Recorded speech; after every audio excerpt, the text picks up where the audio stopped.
جمال الوجود بذكر الإله وتصفو الحياة بنور اسی حیا کا، بے حیائی کا اور بے پردگی کا، بد نظری کا یہ نتیجہ ہوا کہ 14 فروری کو ویلنٹائن ڈے بنانے لگے لوگ۔ اس کی حقیقت کیا ہے ہمیں نہیں معلوم۔ ہمارا نوجوان ساتھی بڑی ہی انتہائی معذرت کے ساتھ 14 فروری کو پارکوں کو آباد کر رہے ہوتے ہیں،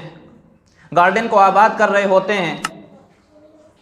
اس کی حقیقت کیا ہے ان کو نہیں معلوم۔ حیا کے تعلق سے اللہ کے رسول صلی اللہ علیہ وسلم نے کیا فرمایا نہیں معلوم۔ بہت سی باتیں کہی گئی ہیں ویلنٹائن ڈے کے تعلق سے۔ مشہور جو بات ہے اس کو جو ہے مختصراً عرض کر دینا مناسب سمجھتا ہوں کہ تیسری صدی عیسوی میں ایک عیسائی پادری تھا جس کا نام ویلنٹائن تھا، جس کو ہوا یہ کہ ایک راہبہ سے اس کو جو ہے عشق و محبت ہو گئی اور اس نے سوچا کہ ان سے جو ہے کس طریقے سے فائدہ اٹھایا جائے۔ لیکن عیسائیوں میں مسئلہ یہ تھا کہ کوئی بھی راہب ہوتا تھا جو مذہبی رہنما ہوتے تھے ان کا نکاح نہیں ہوتا تھا، ممنوع تھا، اور اگر کوئی چپے چاپ کر لیتا تھا تو اس کو قتل کر دیا جاتا تھا۔ تو بہرحال اس نے ایک چال یہ چلی کہ اپنے راہبہ سے کہا کہ جو ہے میں نے خواب میں دیکھا ہے کہ مجھے بتایا گیا کہ 14 فروری کے دن اگر کوئی راہب راہبہ جو ہے آپس میں مل لیں، ملاقات کر لیں اور جو ہے ایک جو ہے تعلق قائم کر لیں تو اس سے جو ہے اس کے اوپر کوئی گناہ نہیں پڑتا۔ بہرحال یہ خواب اس نے جھوٹا بتایا تو اس راہبہ نے بھی اس کا ساتھ دیا، پورے طریقے سے ساتھ دیا۔ جب لوگوں کو پتہ چلا تو ہوا وہی کہ جو سب کا ہوتا تھا، اس کو ان دونوں کو قتل کر دیا گیا۔ تو بعد میں لوگوں نے یہ کہا کہ یہ جو ہے محبت کے لیے مر گیا، یہ محبت کے لیے مر گیا، اسی لیے 14 تاریخ کو ویلنٹائن اس کا نام تھا، ویلنٹائن ڈے کے نام سے یہ چیز منانے جانے لگی۔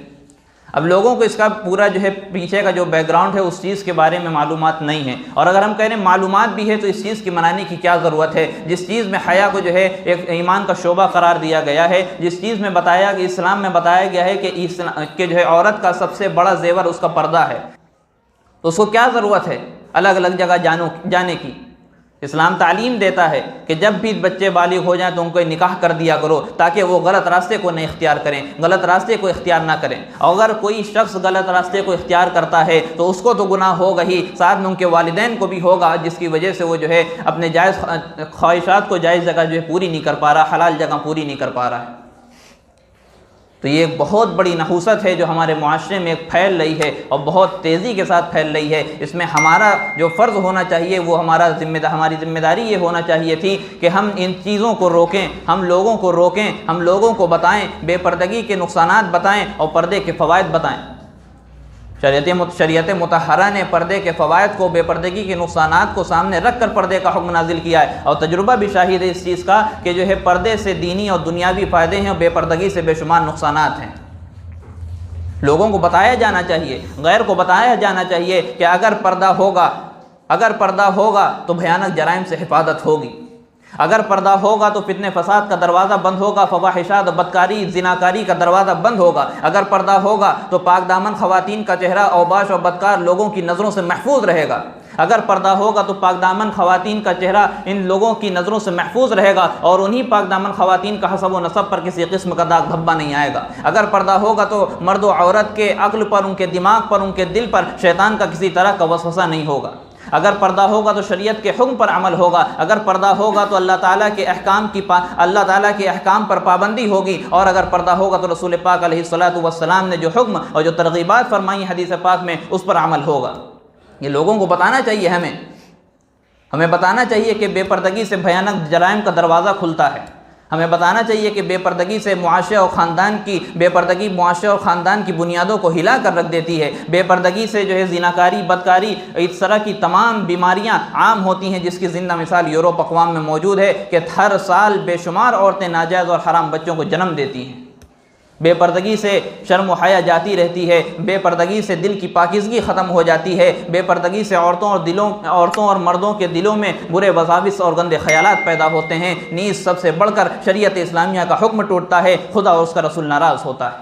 ٹھیک ہے، لوگ کہتے ہیں کہ پردے سے جو ہے ترقیات میں اضافہ نہیں ہوتا ہے، ترقی میں جو ہے کمی آ جاتی ہے، تو ترقی بھی ہونا چاہیے۔ اسلام ترقی سے نہیں روکتا، دنیا کی ترقی سے نہیں روکتا، دنیا میں بھی ترقی کرنا چاہیے، لیکن سب سے پہلے ہمارے لیے ایمان ہے، سب سے پہلے ہمارے لیے اسلام ہے۔ ہم پہلے اسلام پر چلیں گے، ہم پہلے ایمان پر چلیں گے، ہم پہلے ایمان کے تمام اعمال کو پابندی سے ادا کریں گے، ہم پہلے اللہ کے احکام پر پابندی سے چلیں گے، ہم پہلے نبی پاک علیہ الصلاۃ والسلام کے طریقے کو اپنائیں گے، اس کے بعد ہم ترقیات کو دیکھیں گے، اس کے بعد ہمارے لیے تہذیب آتی ہے۔ اگر کوئی شخص نعوذ باللہ، اللہ ہم سب کی حفاظت فرمائے، اور جو ہے انتہائی معذرت کے ساتھ اگر کوئی شخص دنیا میں اپنے کپڑے اتار کر چاند پر پہنچ جاتا ہے تو کیا ہم چاند پر پہنچنے کے لیے کپڑے اتار دیں گے؟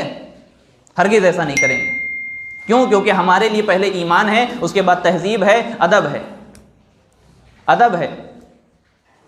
اگر ہم با ادب ہوں گے تو ہم با نصیب ہوں گے، جیسے کہا جاتا ہے کہ با ادب با نصیب، بے ادب بے نصیب۔ تو پہلے ہم جو ہے ایمان کو رکھیں گے، اس کے بعد تہذیب کو رکھیں گے، اس کے بعد ترقی کو دیکھیں گے۔ اور ترقی میں بھی ایک چیز شرط ہے، ترقی میں بھی ایک چیز شرط ہے، اگر ترقی دنیا اور آخرت دونوں جگہ کی ہو رہی ہے تب تو دنیا کی ترقی فائدہ مند ہے، لیکن اگر دنیا کی ترقی کے ساتھ آخرت کا نقصان ہو رہا ہے تو یہ ترقی کل ہمارے لیے وبال بن کر کھڑی ہوگی، اور اللہ کے ہم کو جواب دینا ہوگا۔ تو ہمارے لیے ضروری ہے کہ بے حیائی سے بچیں اور اپنے بچوں پر نظر رکھیں، کہ خاص طور سے 14 فروری جو ہمارے سامنے آنے والی ہے، جو ہے ایک طرح کے گناہ کا دن ہم کہتے ہیں، ایک جو بے حیائی کا دن ہے، بے حیائی کو اس میں عام کیا جاتا ہے، پروموٹ کیا جاتا ہے۔ ہم بیڑا اٹھا لیں، ہم جھنڈا اٹھا لیں، ہم نیت کر لیں، ہم عزم مصمم کر لیں کہ انشاءاللہ اس بار ہم جو ہے اتنے نکاح کروائیں گے، انشاءاللہ اس بار ہم اتنے نکاح کروائیں گے۔ ہم نے نکاح کو مہنگا کر دیا، اسی لیے زنا جو ہے سستا ہو گیا ہے۔ اگر ہم نکاح کو سستا کر لیں گے تو زنا مہنگا ہو جائے گا، زنا کوئی نہیں کرے گا، نکاح عام ہو جائے گا، نکاح عام ہو جائے گا۔ نکاح کس طریقے سے مہنگا ہوا؟ آج ہم نے 2 باتیں ہم سوچتے ہیں نکاح کرنے کے سلسلے میں، ایک تو یہ کہ نکاح کرنے میں، شادی کرنے میں لاکھوں کا خرچہ آتا ہے، غلط بات ہے۔ دوسرا یہ سوچتے ہیں کہ جب ہم نکاح کر کے کسی لڑکی کو اپنے گھر میں لائیں گے، اس کو کھلائیں گے کہاں سے؟ پہلے کا جواب یہ ہے کہ شادی صرف 6 چیزوں کا نام ہے، 7ویں چیز کچھ نہیں ہے۔ پہلا اس میں سے 2 فرض ہیں۔ پہلا فرض جو شادی 6 چیزوں کا نام ہے، ان میں سے 2 فرضوں میں سے پہلا فرض جو ہے وہ ایجاب اور قبول کا ہونا ہے۔ جو ایک قاضی صاحب پوچھتے ہیں کہ کیا آپ کو قبول ہے، اور سامنے سے جو ہے دلہا کہتا ہے کہ ہاں مجھے قبول ہے، اس کو کہتے ہیں ایجاب و قبول۔ دوسری چیز جو فرض ہے وہ کم سے کم 2 مسلمان گواہ کا ہونا۔ تیسری چیز جو واجب ہے وہ اہلیہ کا بیوی کا حق مہر ادا کرنا ہے۔ اور چوتھی چیز جو سنت ہے، 3 سنتوں میں سے پہلی سنت وہ نکاح سے پہلے خطبہ پڑھنا، دوسری سنت نکاح کے بعد چھوارے اچھال کر تقسیم کرنا، اور تیسری اور آخری سنت ہم سب کے لیے، چاہے وہ لڑکی والے ہوں چاہے وہ لڑکے والے ہوں، سب کی طرف سے یہ کہ جو ہے اپنی حیثیت کے مطابق فضول خرچی سے بچتے ہوئے ولیمہ کرنا، یہ ہے نکاح۔ اور دوسری ٹینشن جو ہوتی ہے کہ ہمارے گھر میں جب ایک لڑکی آ جائے گی، اس کو ہم کھلائیں گے کہاں سے، پہنائیں گے کہاں سے، اڑائیں گے کہاں سے، اس کو جو ہے رہنے کے لیے جگہ کہاں سے دیں گے؟ تو اس بات کو بھی خوب سمجھ لیجئے، اگر کوئی لڑکی آتی ہے تو وہ اپنا نصیب لے کر کے آتی ہے اللہ کے پاس سے۔ اگر کوئی لڑکی آتی ہے تو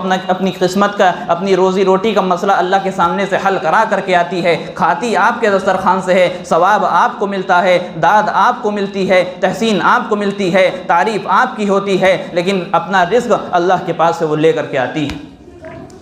اللہ تعالی ہم سب کو کہنے سننے سے زیادہ عمل کی توفیق عطا فرمائے، آمین۔ وآخر دعوانا ان الحمدللہ رب العالمین۔ ویڈیو اگر اچھی لگی ہو تو لائک کریں، شیئر کریں اور چینل کو سبسکرائب کرنا نہ بھولیں، اور ساتھ ہی ساتھ بیل آئیکن کو پریس کریں تاکہ نئی ویڈیو کی نوٹیفیکیشن آپ کو ملتی رہے۔